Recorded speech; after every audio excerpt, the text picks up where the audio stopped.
Stablecoins are probably the one thing that has product market fit in crypto. And today, that's what we're going to talk about. A new stablecoin by Reserve Protocol. And this one is called USD3. So we're going to do a quick little recap over what it actually is, our tokens themselves, and then go into USD3 and then some of the different strategies around it as well. So without further ado, we're not going to waste any time.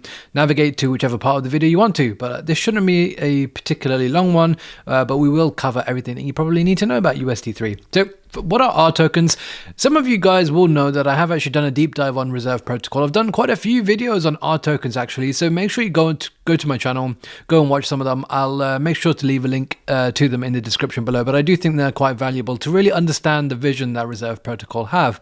Now, Reserve Protocol have this thing called R tokens, which are these fully asset-backed tokens that anyone can create. They're permissionless. And with these R tokens, they can be backed by anything from stablecoins to ETH or whatever asset you want. The revenue from the underlying assets can actually be shared with those creators.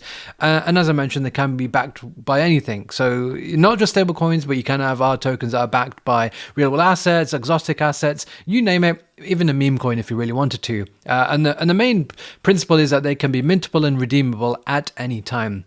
And there are quite a few R tokens already. I'm sure some of you are familiar with them. We've actually talked about quite a few of them on the channel before.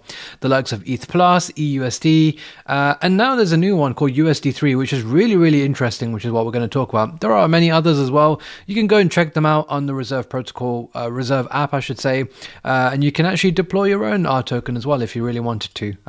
But yeah, we're not going to focus too much on that. Today, what we will focus on is USD3. Now, if we look at stablecoins as a whole, and this is Blue Chip, an agency who actually ranks different stablecoins, you will be able to see that these different stablecoins do have different pros and cons, right? Whether it's to do with the yield that they offer, whether it's to do with the stability, the liquidity, the type of peg, whether it's centralized or decentralized. There's lots of factors really that can that enables you to really grade how good or how bad a stablecoin is, right? Some of them are good, some of them not so good. And I think like a good stablecoin has like a few of these qualities, right? Diversity, yield, safety, stability, and liquidity. And I think if you're able to really combine some of these elements together, you can create a pretty powerful, stable asset. And that's essentially what I think has been done with USD3. So USD3 is this new stablecoin. I think it's Tom Sawyer who's actually behind this. And it's backed by 3 different stablecoins with 3 separate yields. And we're going to talk about that as well. And the focus here is, as I mentioned just before, safety, diversification, and of course, yield. I think there's often a mismatch, right? You have like on one side, you've got participants who are kind of still stuck with this traditional USDC and USDT, which obviously offers no yield. And then on the other extreme, you've got people who are all in on, Ethena USDE, which is obviously offering like 50% APY at some points in time. But I think for some participants, having something a little bit in the middle is probably the best way to go. So USD3 is actually backed by 3 different assets. It's backed by USDC, DAI, and PYUSD. However, these assets are in various different strategies that enable them to earn yield. So we've got this PayPal USD, which is deposited in Aave. You've got DAI, which is in the DSR by MakerDAO. And then you've got USDC, which is deposited in Compound. And all 3 of these are yield generating strategies. And currently this results in USD3 having a TVL of just over $18 million. And it is growing as well over time. So, like, how do these assets actually provide yield, and kind of how much yield do they currently provide? Let's talk about that. So, as I mentioned, there's a 1/3 split between each of these assets. So you've got PayPal USD, which is deposited on Aave. This currently, at the moment, only offers a yield of 0.12%. However, this used to be higher, and I think PayPal are in the process of potentially having some incentives there. So this should, in due time, go up. You've got DAI in DSR, which is obviously earning 9.63%. And then you've got USDC, which is lent out in Compound, earning 9.59%. So ultimately, you've got a balance of these three, and currently that's 6.45%. However, beforehand this was more closer to 10% actually, just under 10% actually, when PYUSD had some yield in Aave. And so, where does this yield actually go? So, 85% of the yield actually goes to USD3 holders, and over time, you'll find that the price of USD3 goes up as the yield compounds over time. Similarly, some of the yield also goes to RSR stakers, who are helping to actually over collateralize this. Now, one thing that I probably should have mentioned earlier is like USD3 is actually over collateralized. It's over collateralized by 100% of these three assets, and then an additional amount by RSR, which is around 12% right now. So it's essentially 112% collateralized, which is a really important safety feature, which we'll talk about later.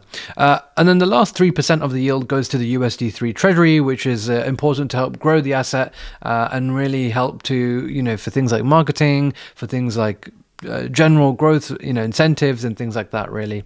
So like, who actually cares, right? Another stable coin, we've got so many already, like, why does it really matter? And I think there's a number of reasons for this, right? Firstly, like, you've got a diversified basket. You've got USDC, you've got DAI, you've got PYUSD. All three of these stablecoins are ranked pretty highly on Blue Chip. PYUSD is A-, USDC is B+, DAI is also B+. These are like pretty established. They've been around for some time. Obviously, PayPal is the newer one, but I think the others have been kind of battle tested to some extent. And they all are somewhat different in their own sense as well. You've got USDC, which is obviously backed by Circle and backed by dollars, and then you've got something on the other hand with DAI being backed by real world assets and kind of ETH as well, and various other assets as well. So I think USD3 has an interesting component just by having this diversification with the three underlying. Yields with USD3 are higher than the treasury yield right now, which is around 5%. And then the additional component is it's over collateralized by RSR stakers, and the RSR stakers are the ones who can actually govern this. And so if in future they find that actually, this PYUSD yield is not so good, actually I think we could replace it with USDT or maybe LUSD or something else, they have the right to do that. And I think it really helps to really simplify your overall stablecoin exposure, kind of having three in one. You can really make things a lot easier for yourself. And so I think this asset is a really interesting one for protocols in crypto who have a treasury and perhaps want to make their treasury a little bit productive. What can they do? Well, I don't expect them to be going in the trenches with the USDE or SUSDE, I should say, from Ethena. I think, at the same time, they probably shouldn't be just, stood on USDT or USDC. It's not earning yield. It's not very productive. You're still losing out to inflation. You're not capturing that treasury yield. Maybe they should look into something like this. This is a fairly well diversified, risk managed, but still offers a decent-ish yield, above the treasury yield. So I think this is actually something for treasuries within crypto to potentially look into. So if you're watching this video and perhaps you're from a DeFi protocol or you're working at a protocol in crypto that has something of a treasury, perhaps this is something that you should maybe just think about a little bit and see if it's something that you could potentially use to help grow your revenue or grow your treasury, to say. So what can you actually do with USD3? There are a few things that you can do. Two protocols at the moment in terms of DeFi farming. You've got Airdrop on Base and you've got Curve on ETH mainnet. Both of them have stable pools and a stable ETH pool, which I'll show you in a second. But I think the goal with USD3 is to start off with the DEXs, but then move over to some of these lending markets. So Curve and Compound, Silo and Euler as well are two of the other options. So this is the Airdrop pools. Very, very, very high yields for now. It's incentivized pretty nicely. So you've got RGUSD, which is another R token, paired with USD3, stable pool, 72%. That is pretty bullish. And then you've got USD3 against base ETH as well, 70%, pretty nice as well if you wanted some ETH exposure there. Similarly on Curve, however, on Curve, the incentives haven't started just yet, and so we do kind of have to wait for that. It probably shouldn't be that long away. Perhaps by the time you're watching this video, the incentives have actually started there, so that can be a really interesting one for you if you want to play around and potentially be early, farm some CRV rewards. I think Reserve have historically been a very good place to farm with the various different R tokens that are available. So I think before we wrap things up, let's kind of talk about kind of what the future is. There is a lot of chatter at the moment regarding a replacement for PYUSD, potentially a governance vote on finding something else. Will they go in future with a dual backing with DAI and DSR and USDC and Compound 50/50, or potentially find an alternative asset, an alternative stablecoin? Perhaps you guys watching, maybe some of you work at a stablecoin project and you want to grow your asset, you want to grow your stablecoin. Perhaps you could find some value there if you're able to get it as a backing for USD3, you know? So yeah, I think there's a lot of chatter around that. You know, maybe the yields for PayPal's USD token comes in due time. Maybe PayPal decide to incentivize it themselves. We'll have to wait and see. But I think there is some discussion around this at the moment.